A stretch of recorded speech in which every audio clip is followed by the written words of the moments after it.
निर्मल function attend करने जा रहे थे, तो उस तरह यहाँ पे अभी मेड्रासपल्ली पे आए हुए हैं साहब। और यहाँ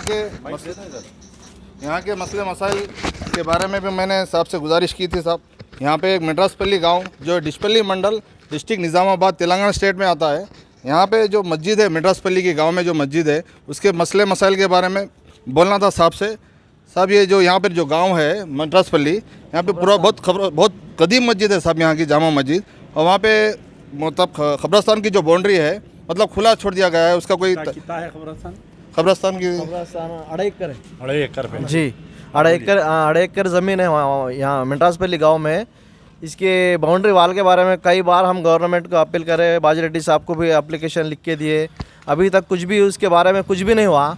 तो आप साहब से हम दरख्वास्त कर रहे हैं कि हमारा ज़रा इसके बारे में आप सोचिए, बल्कि उनसे दरख्वास्त कर रहे हैं।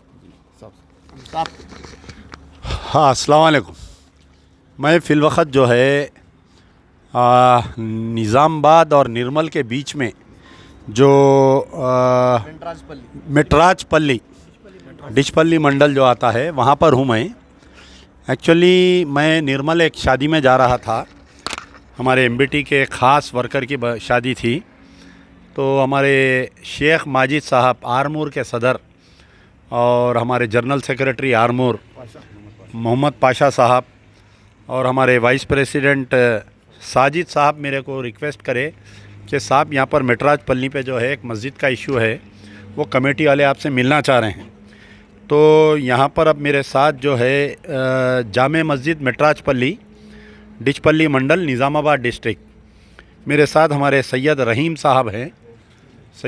साहब हैं। इस बस्ती की बहुत ही ख़दीम शख्सियत है ये, और जामे मस्जिद की तकरीबन 5 साल आप सदर रहे, ख़िदमत किए। और हमारे मोहम्मद हन्नान साहब हैं, हसन साहब हैं, अब्दुल रऊफ़ साहब हैं, ये पूरे इस गांव के हैं। तो मुझे बड़ी हैरत हुई यहाँ पर सुन के कि पिछले 7 साल से हर रमज़ान में 1 लाख रुपए आते हर मस्जिद को बोल के, ऐसा एक ढंडोरा है। तो मैं पूछा कि भाई आपको रमज़ान में कभी 1 लाख रुपए आए क्या? तो बोले कि नहीं आए। फिर मैं दूसरी बात ये पूछा कि आपके इमाम और मौज़न को तनख्वाह आती क्या? तो बोले आज तक वो इमाम और मौज़न को भी तनख्वाह नहीं आई। यानी ढंडोरा बहुत है, टीआरएस वाले जो ऐसा कर दिए वैसा कर दिए। और हमारे महमूद अली साहब बोलते सेकुलर चीफ़ मिनिस्टर है। तो इस मस्जिद के ना इमाम को सैलरी आ रही है ना पेश इमाम को सैलरी आ रही है। अब रही बात पिछले मुसलसिल ये हमारे यहाँ के जो बाजी रेड्डी गोवर्धन रेड्डी साहब एमएलए हैं, तो टीआरएस के एमएलए बहुत सीनियर एमएलए है बेचारे। इससे पहले मैं समझता हूँ कि कांग्रेस में थे, फिर उसके बाद में इस पार्टी के एमएलए बने, अब जो है मौजूदा टीएसआरटीसी के चेयरमैन भी बने हालिया। तो हर एमएलए को जो है 3 करोड़ रुपए कॉन्स्टिट्यूंसी डेवलपमेंट फंड मिलता है। अब यहाँ का जो एमपी है वो बीजेपी का एमपी है, वो नामुराद से हमें कोई मुराद नहीं है उससे, उन्हें आता नहीं, मस्जिद को देखता नहीं। लेकिन जो मुसलमानों के वोट लेती है टीआरएस, तो मैं पूछा कि क्या कभी आपके एमएलए साहब किसी जुमा के दिन या कभी कुछ तकारीब में आप लोगों का नहीं आए क्या? तो बोले साहब आज तक कभी नहीं है। उन्होंने तकरीबन 7 साल से एमएलए है हमारे, एक मरतबा नहीं है। कई मरतबा हम लोग फिरे, और क्योंकि 3 करोड़ रुपये तो एक एमएलए को 3 करोड़ रुपए मिलते हैं। 7 साल का अगर आप हिसाब लगाए तो 7 3 21 21 करोड़ रुपए मिले। और ये मस्जिद की बाउंड्री वाल के लिए 10 लाख रुपए लगते, 10 से 12 लाख रुपए लगते। लेकिन आज की तारीख़ तक इस मस्जिद की कमेटी को जो है वो मस्जिद को दीवार उठाने के लिए हमारे एमएलए साहब नहीं करे। तो अब फिर वोट लेते वक्त आ जाते मुसलमानों के, कभी टोपी पहन के जो है हमारे दरमियान आ जाते इफ्तार की दावत में, कभी कुछ। तो इंशाल्लाह मैं इस कमेटी को बोला हूं कि आप लोग हैदराबाद आओ, मैं आपको जो है चीफ़ सेक्रेटरी हमारे चीफ़ एग्जीक्यूटिव ऑफिसर वक्फ बोर्ड से मुलाकात कराऊंगा मैं। फिर उसके बाद में जो है बाजी रेड्डी गोवर्धन रेड्डी साहब से भी बात करेंगे। अगर वो शराफत से नहीं देते, उनके घर के सामने धरना करके पूरे यहाँ के मुसलमानों को लेके जाके मेट्राजपल्ली के डिचपल्ली के उनके घर के सामने बैठेंगे।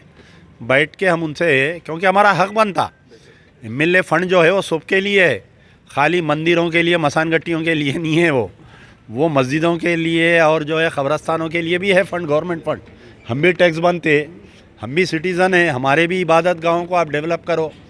साल में एक बार इफ्तार की दावत दे दिए KCR साहब, ये नहीं होना हमारे को बुनियादी सहूलतें होना हमारे को।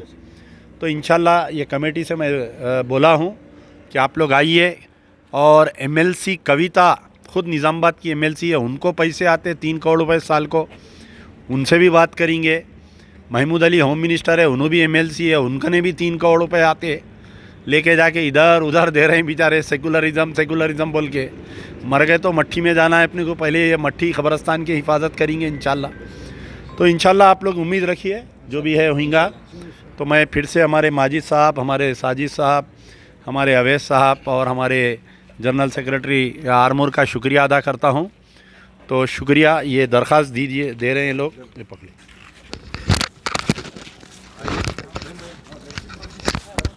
निकालो। ले बेटा।